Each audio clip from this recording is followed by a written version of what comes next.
धनु राशि वाले बंधु, आप सभी का हृदय से अभिनंदन है धनु राशि भिंड यूट्यूब चैनल में।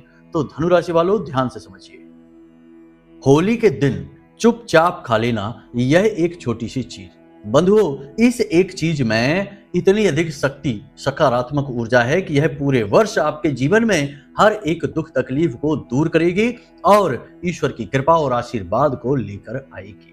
बंधुओं, इस एक चीज को होली के दिन खाने का विशेष महत्व है। जिस दिन होली का दहन होगा उस दिन नहीं, उसके अगले दिन जब होली खेली जाएगी उस दिन इस एक चीज को खाने का, ग्रहण करने का तो मजा ही अलग है, आनंद ही अलग है। क्योंकि एक तो इस एक चीज में ईश्वर की शुद्ध सकारात्मक ऊर्जा, स्वयं नारायण श्री हरि विष्णु का वास और माता लक्ष्मी का इस एक चीज पर पूर्ण प्रभाव माना जाता है। शास्त्रीय पद्धति के अनुसार यदि पूरे विधि विधान के साथ, नियमों के साथ आपने इस एक चीज को होली के दिन खा लिया तो निश्चित तौर पर हर एक आपके जीवन का दुख, कष्ट उसी दिन से कटना शुरू हो जाएगा। बंधुओं, याद रखना कि जीवन में विशेष समय कभी कभी ही आते हैं। वैसे तो हर समय खास ही होता है, लेकिन कुछ समय ऐसा होता है जो विशेष गुणों को, धर्मों को लेकर अपने साथ आता है। होली का दिन वैसा ही दिन है। इस दिन संपूर्ण दिव्य शक्तियां इस संसार में अवतरित होती हैं और सभी दिव्य शक्तियां होली के इस महान पर्व का आनंद लेना चाहती हैं। इसीलिए तो जगह जगह की होली अत्यंत मशहूर है। सबसे ज्यादा मशहूर ब्रज की होली है। चलिए बंधुओं, आपको हम बताएंगे इस एक चीज के विषय में, लेकिन उससे ज्यादा कहीं महत्वपूर्ण है आपको यह भी जानना कि इसका नियम क्या है, इसका प्रयोग का, संस्कार का नियम क्या है। क्योंकि बिना नियम और संस्कारों के यदि आप किसी अच्छी से अच्छी चीज को भी प्रयोग कर लेंगे तो उसका फल आपको प्राप्त नहीं होगा। जी हाँ बंधुओं, लेकिन इसी के साथ साथ हम आपको आज एक ऐसी विशेष महासामग्री बनाने के विषय में भी बताएंगे जिसे आपको एक विशेष नियम के साथ बनाना है। और होलिका दहन में, होलिका जब दहन होगी, सामूहिक होलिका दहन, उसमें उसे डाल देना है, भस्म कर देना है। और आप तुरंत जैसे ही आप इस चीज को, इस सामग्री को होलिका में भस्म करेंगे, अर्पित करेंगे, उसी समय से आपको तुरंत इसका प्रभाव महसूस होगा। क्योंकि बंधुओं, ध्यान से समझिए, इस संसार में ऐसा कोई व्यक्ति है ही नहीं जो कि नकारात्मक ऊर्जाओं की चपेट में ना हो। इसका प्रमाण यह है कि आपने देखा होगा कि आप खुद से, अपने आप से देखिए, आप एक भले इंसान हैं, अच्छे कार्यों में आपकी रुचि रहती है और आप हमेशा दूसरों का भला करना चाहते हैं। फिर भी कभी ना कभी अचानक से ऐसा हो जाता है कि आपके मुख से ऐसे कड़वे शब्द निकल जाते हैं जिससे कोई दुखी हो जाता है। आपके हाथों कोई ऐसा कार्य हो जाता है जिससे किसी की हानि हो जाती है, थोड़ी बहुत ही सही, लेकिन आप फिर बाद में सोचने पर मजबूर हो जाते हैं कि आखिर आपने ऐसा कैसे कर दिया। आपके तो यह स्वभाव के विपरीत है। आप तो ऐसा किसी का सोच भी नहीं सकते कि किसी की दुख हो, किसी को हानि पहुंचे, किसी को कष्ट पहुंचे, लेकिन फिर भी अचानक से आपके हाथों ऐसा हो जाता है। कभी कभी आप खुद ही नकारात्मक ऊर्जा की चपेट में आकर कुछ गलत कार्य कर बैठते हैं, जैसे कि कभी कभी व्यसन आदि में पड़ जाना, किसी के खिलाफ उल्टा सीधा कुछ कह सुन देना, तमाम तरीके की बातें होती हैं। नकारात्मक चीजें तो आप जानते ही हैं, लेकिन एक बात बहुत विशेष है और वह यह है कि आप बाद में यह सोचते जरूर हैं कि आखिर आपने ऐसा क्यों कह दिया, ऐसा क्यों कर दिया, ऐसा आपको करना नहीं था। पछतावा होता है आपको। अब यह जो पछतावा है, यह आपका सच्चा पछतावा है, क्योंकि आपका सच्चा स्वभाव ही यही है कि आप किसी की हानि नहीं करना चाहते, लेकिन अनजाने में या फिर अचानक से ऐसा कुछ हो जाता है। क्यों होता है? क्योंकि उस विशेष क्षण में, उस विशेष काल में नकारात्मक ऊर्जा अति प्रबल है और आप उसकी चपेट में यदि आ जाएंगे तो आप भी कुछ ऐसा कर बैठेंगे कि आपको ही आश्चर्य होगा कि आपने ऐसा कैसे कर लिया। जी हाँ बंधुओं, कभी कभी ऐसा होता है कि बहुत अच्छी तरह से वाहन चलाने वाले व्यक्ति अचानक से वाहन इतना तेज चलाएंगे और इतना उल्टा सीधा चलाने लगेंगे कि दुर्घटना के शिकार हो जाएंगे। छोटी मोटी ही दुर्घटना सही, बाद में सोचेंगे कि हम तो कभी गलत वाहन चलाते नहीं थे, लेकिन अचानक पता नहीं क्या हो गया और हमने ऐसी गाड़ी चलाई कि दुर्घटना ही हो गई। तो ये सारी चीजें, यानी अचानक से कुछ हो जाना, क्या है? नकारात्मक ऊर्जा। अब जो अच्छे लोग हैं, जिनकी आत्मा शुद्ध है, मन पवित्र है और जो सत्य पर चलना चाहते हैं, प्रेम से रहते हैं, वे कभी कभी इसकी चपेट में आते हैं। लेकिन कुछ ऐसे धूर्त हैं इस संसार में जो इस नकारात्मक ऊर्जा की चपेट में आजीवन रहते हैं। तो आप देखते हैं कि कुछ लोग ऐसे होते हैं समाज में, आपके आसपास भी होंगे, जो हमेशा दूसरों की बुराइयां करते पाए जाते हैं। दूसरों की खुशियों से उन्हें तकलीफ होती है और जब दूसरा दुखी होता है तो उन्हें आनंद की प्राप्ति होती है।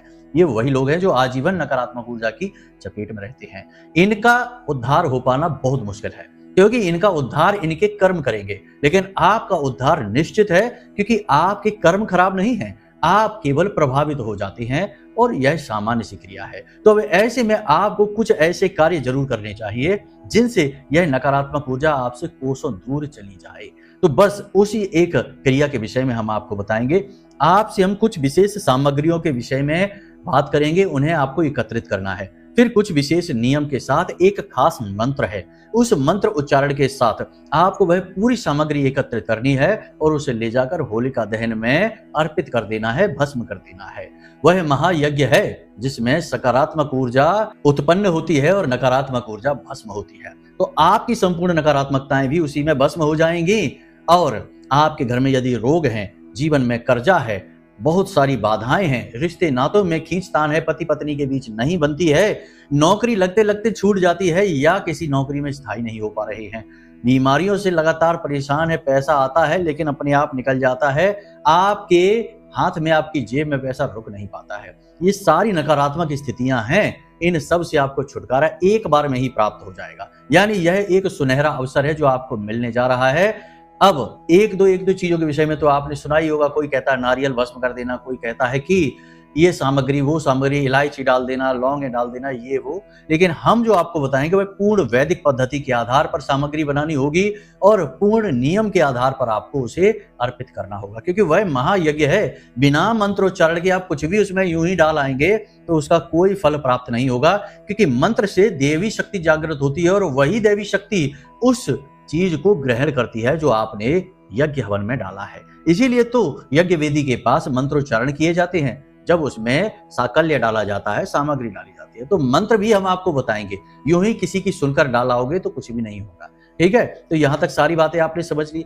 अब ध्यान से आपको कार्यक्रम को देखना है, ठंडे दिमाग से देखना है। देखो, जिनको जिंदगी में कुछ करना है, बदलना है, उनके लिए तो यह कार्यक्रम रामबाण है, संजीवनी बूटी है। लेकिन जिनको सिर्फ टाइम पास करना है और जल्दी जल्दी सब कुछ करना है कि भाई आज काम शुरू किया और कल ही चट मंगनी पट ब्याह वाले लोग हैं, उनके लिए यहाँ इस कार्यक्रम में कुछ भी नहीं है, क्योंकि यहाँ धर्म है, महामाई की कृपा है और शुद्ध वास्तविक ज्ञान है। और इसके लिए धैर्य सबसे बड़ी चाबी है। बिना धैर्य के अधीर होगे, जल्दबाजी करेंगे तो कुछ भी प्राप्त नहीं होगा, क्योंकि हम तो सारी चीजें विस्तार से बताए बिना जाएंगे नहीं। चाहे आपको अच्छा लगे या बुरा लगे, चाहे आपको भले ही ये लगे कि गुरुजी बिना मतलब में बात लंबी खींचते हैं, सीधे सीधे पॉइंट की बात क्यों नहीं बता देती। लेकिन पॉइंट की बात बता देने से उद्धार हो जाता तो फिर गुरुकुलों में जीवन भर 25-25 वर्षों तक शिष्य क्यों लेते शिक्षाएं। गुरु से बस पॉइंट की बात पूछ कर चले आते, 2 महीने में ही वेदज्ञ हो जाते। लेकिन ऐसा नहीं होता है,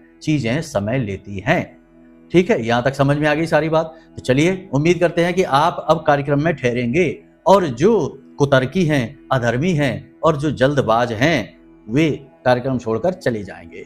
तो अब चलिए, महामाई को याद करिए, कमेंट बॉक्स में लिखिए जय मां भद्रकाली। महामाई आपके ऊपर निश्चित कृपा करेंगी, हमें पूर्ण विश्वास है। अब यदि होलिका दहन की रात्रि होने वाले महाअनुष्ठान में भाग लेना चाहते हो तो उसके लिए वीडियो में दिए गए नंबरों पर फोन करके जानकारी प्राप्त कर लो। छोटी सी दक्षिणा के साथ आपका भी उसमें हिस्सेदारी हो जाएगी, आपको भी उसका भाग अवश्य मिलेगा, महामाई की कृपा मिलेगी। तो चलिए जल्दी से फोन कर लीजिए। चलिए अपने मूल विषय को अब प्रारंभ करते हैं। तो बंधुओं, अब ध्यान से सुनिए। कुंडली का आकलन जरूर कराना चाहिए, क्योंकि अगर आप खूब मेहनत करने के बाद भी यदि कामयाबी हासिल नहीं कर पा रहे हैं तो कहीं ना कहीं कुंडली में कोई दोष है, कोई नकारात्मक ग्रह योग है। उसका जब तक निराकरण नहीं होगा, उससे छुटकारा प्राप्त नहीं होगा, तब तक आपको कामयाबी हासिल नहीं हो सकती। उपाय चाहे कितने ही करते रहिए। ठीक है, तो प्रेम से बोलो जय माई की। जय माई की गुरुजी। होलिका दहन का यह जो पर्व है, यह बहुत ही खास पर्व है। इस पर्व पे आप अपने जीवन के दुखों से, कष्ट से मुक्ति प्राप्त कर सकते हैं। यह आपके लिए ईश्वर की बनाई गई एक बेहतरीन व्यवस्था है। सांकेतिक तौर पर तो यह होलिका और प्रहलाद की कहानी जान पड़ती है, लेकिन असल में यह आपकी और नकारात्मक ऊर्जा की कहानी है। अब लोग कहते हैं कि गुरुजी ऊर्जा, नकारात्मक ऊर्जा, सकारात्मक ऊर्जा ये ज्यादा करते हैं, लेकिन ऐसे लोगों को पता नहीं है कि इस संसार में सारा खेल ऊर्जाओं का ही है। अगर आपको ऊर्जाओं का प्रभाव महसूस करना है, लाइव अपनी आंखों से देखना है, तो बस एक छोटा सा काम करिए कि एक ही दिन में कुछ समय के लिए सुबह सुबह मंदिर चले जाइए और सीधे मंदिर से निकलने के बाद कुछ समय रुकने के बाद शमशान घाट पर चले जाइए। आपका चित्त कैसे बदलता है, आपको परिवर्तन कैसे महसूस होता है। शमशान घाट की ऊर्जाएं अलग तरीके से आपको प्रभावित करने लगेंगी और मंदिर की ऊर्जाएं अलग तरीके से। तो यानी कहने का मतलब यह है कि ऊर्जा प्रभावित तो करती ही है और हमारे आसपास ऊर्जाओं का समंदर बह रहा है, हमें पता नहीं चलता, क्योंकि हमारी इंद्रियां सीमित मात्रा में ही सूचनाओं को एकत्रित कर सकती हैं। लेकिन इसका मतलब यह नहीं कि जो हम देखते हैं वही वास्तविकता है। वास्तविकता उससे कहीं ज्यादा विशाल है, बड़ी है। याद रखना इस बात को। तो अब जब ऊर्जाओं की बात की जाती है तो असल में आपके जीवन में बदलाव लाने की कोशिश है। अब हर बात का खंडन कर देने से यदि आप विजेता बन जाएंगे, सुखी हो जाएंगे तो कर लीजिए, कोई बुराई नहीं है। लेकिन आप ऐसे सुखी नहीं होंगे। सुखी होंगे जब आप क्रियाएं करेंगे, कार्य करेंगे। तो अब यहाँ पर महत्वपूर्ण बात यह है कि होली की दिन यानी कि रात्रि में क्रिया होगी और दिन में आपको यह एक सामग्री खानी है। क्या सामग्री है और कैसे यह सामग्री आपको प्रभावित करेगी, कैसे आपके दुख दूर होंगे, यह बहुत महत्वपूर्ण विषय है। लेकिन इससे पहले हम आपको बता दें, क्योंकि रात्रि में होलिका दहन होगा, 11:30 बजे के आसपास होलिका दहन का मुहूर्त बन रहा है। तो होलिका दहन में आपको कुछ सामग्री अर्पित करनी होगी। ये सामग्री क्या है जरा ध्यान से समझ लेना और उसके बाद हम आपको उस एक चीज के विषय में बताएं, क्योंकि अगले दिन आपको उस चीज को खाना है। तो रात्रि में ही उस चीज को बनाकर तैयार करके विधि विधान से आपको रखना होगा, फिर उसे खाएंगे तो उसका प्रभाव बहुत अधिक रहेगा। तो पहले इस सामग्री को जान लेते हैं। बंधुओं देखिए, ऐसा तो इस संसार में कोई है ही नहीं जिसके जीवन में दुख तकलीफ ना हो, कष्ट ना हो। आपके जीवन में जो भी कष्ट हैं, जो भी परेशानियां हैं, बस उन परेशानियों पर फोकस करिए, ध्यान से समझिए। किसी के व्यक्ति के जीवन में पैसे की समस्या है, पैसा आता नहीं है। किसी के में पैसा आता है तो रुकता नहीं। किसी के घर में बीमारी है, किसी की पति पत्नी में नहीं बनती है और किसी का कर्जा बहुत बढ़ गया है। तो जो आज के समय में आपकी मूल बड़ी समस्या है, बस उसके बारे में विचार करिए। फिर इस सामग्री को एकत्रित करिए। कब एकत्रित करेंगे? 13 मार्च को, जब होलिका दहन रात्रि में होगा।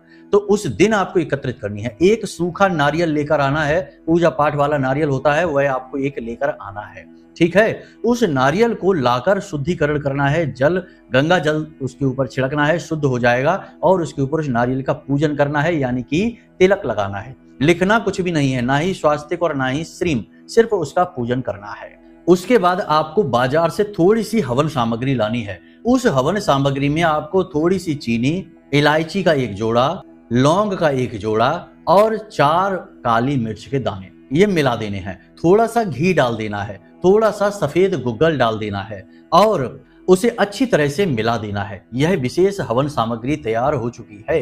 अब इस संपूर्ण हवन सामग्री को और उस नारियल को एक साथ रख लेना है। अब रात्रि के समय, यानी यह सामग्री आपने लाकर और रख ली तैयार करके अपने पूजा घर में। अब जब इसे आप यज्ञ में यानी कि होलिका में दहन के समय पर इसे लेकर जाएंगे घर से बाहर, उससे पहले इसे आपको अपने पूरे घर में लेकर घूमना है। और क्या करना है कि घर के जितने भी सदस्य हैं, जिनके जीवन से आप दुख दूर करना चाहते हैं, जिनसे आप बहुत प्रेम करते हैं, उन सभी सदस्यों के पास इसे लेकर जाना है और इसका स्पर्श कराना है। यानी थाली में आप इस सामग्री को रखेंगे, थाली का ऐसे ऊपर से स्पर्श कराना है। और स्पर्श जब लोग इसका करेंगे, उस समय आपको मन में यह कामना करनी है कि हे प्रभु, हमारे परिवार के हर एक सदस्य की नकारात्मकता, हमारे परिवार की नकारात्मकता सब भस्म हो जाए इस सामग्री के माध्यम से।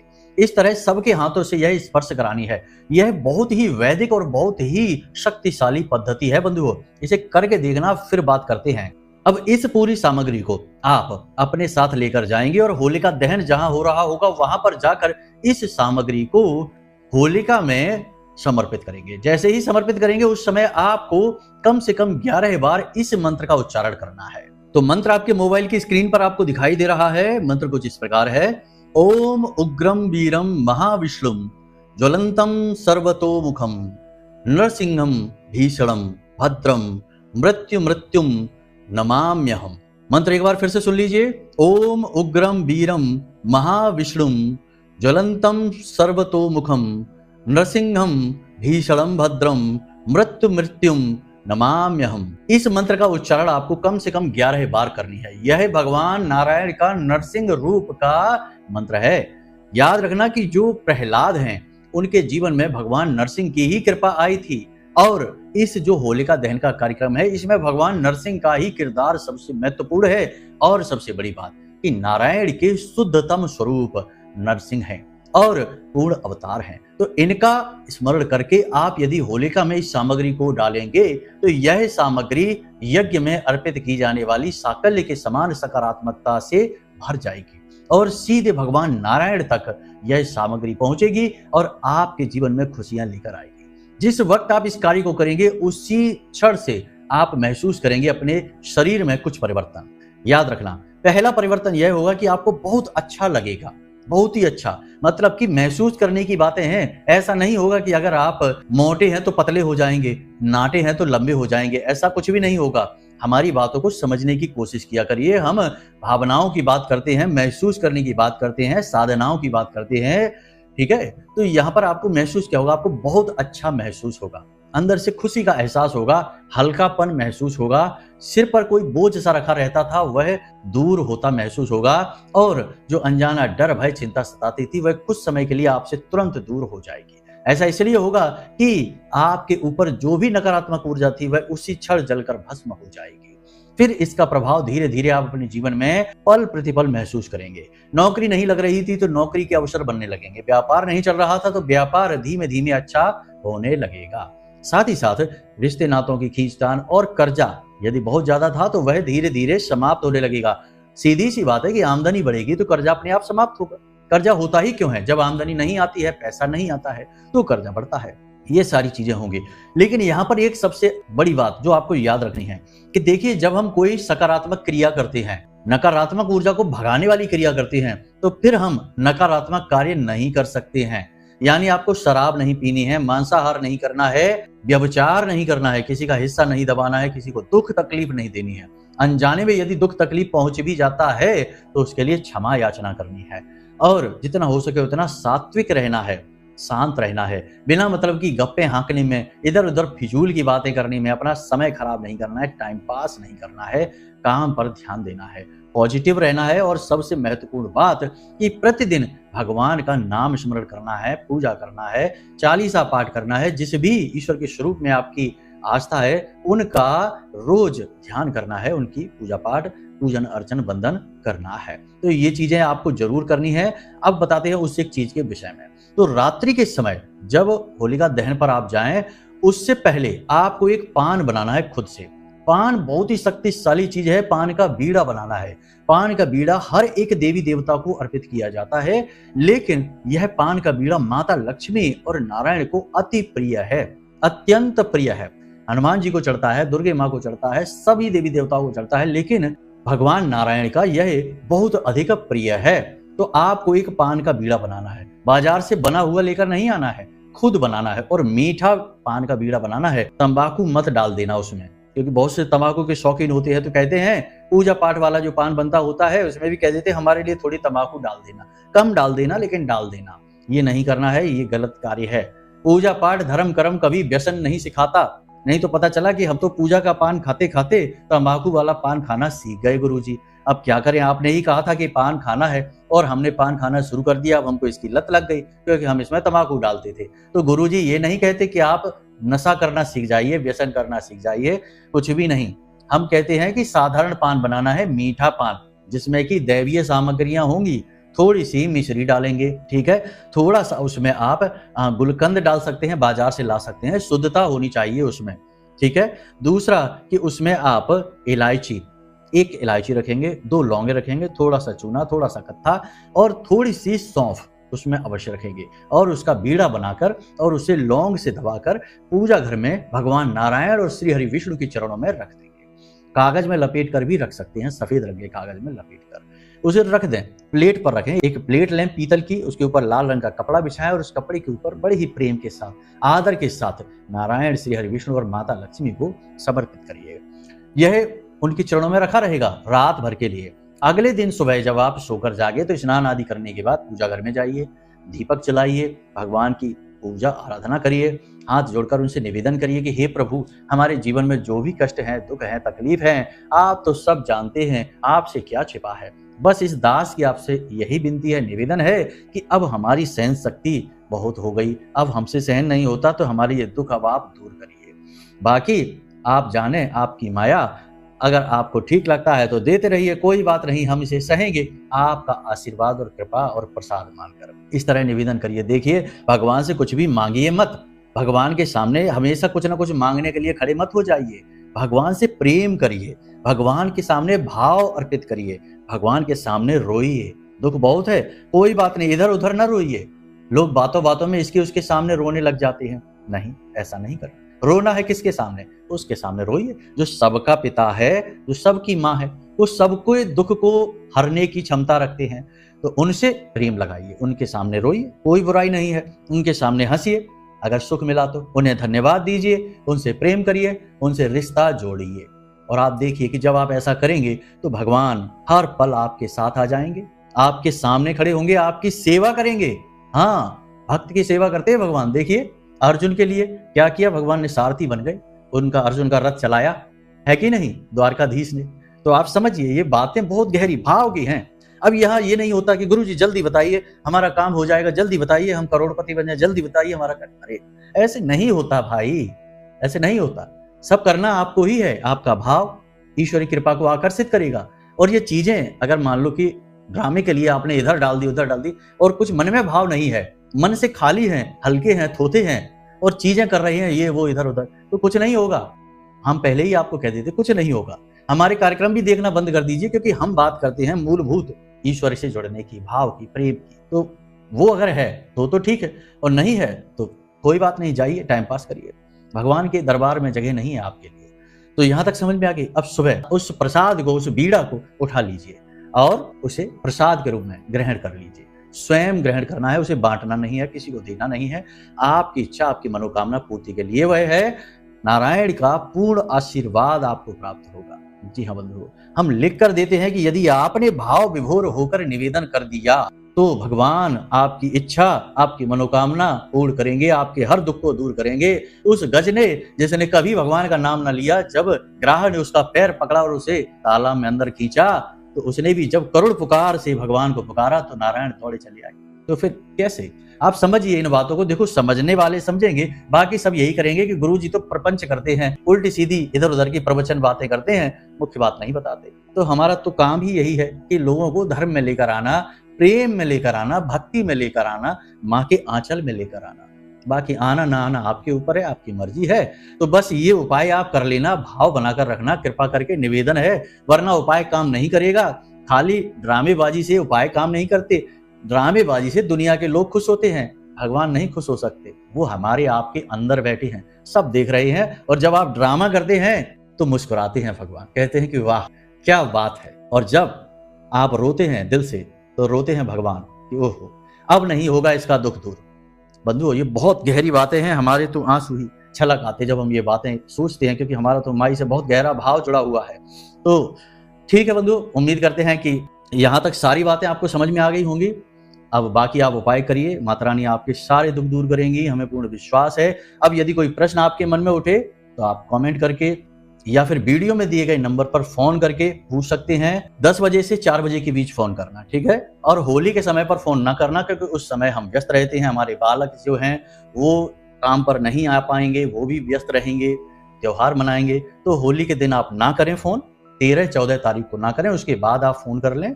बाकी आपकी जो भी शंका समाधान है वो की जाएंगी। कुंडली विश्लेषण यदि कराना है तो उसके लिए भी आप वीडियो में दिए गए नंबरों पर फोन कर सकते हैं। तो चलिए बंधु, आज के इस कार्यक्रम को यहीं पर विराम देते हैं। महामाई आप सबके जीवन में प्रकाश लेकर आए और यह होली का पर्व आपके जीवन में खुशियों की बरसात लेकर आए। बस यही कामना है महामाई, सबके दुख दूर करना, चाहे हमारे सुख ले लेना और इन सब को दे देना, इनका सबका उद्धार कर देना। महामाई आप बस इनका उद्धार करिए। जय माई की जय, माँ भद्रकाली।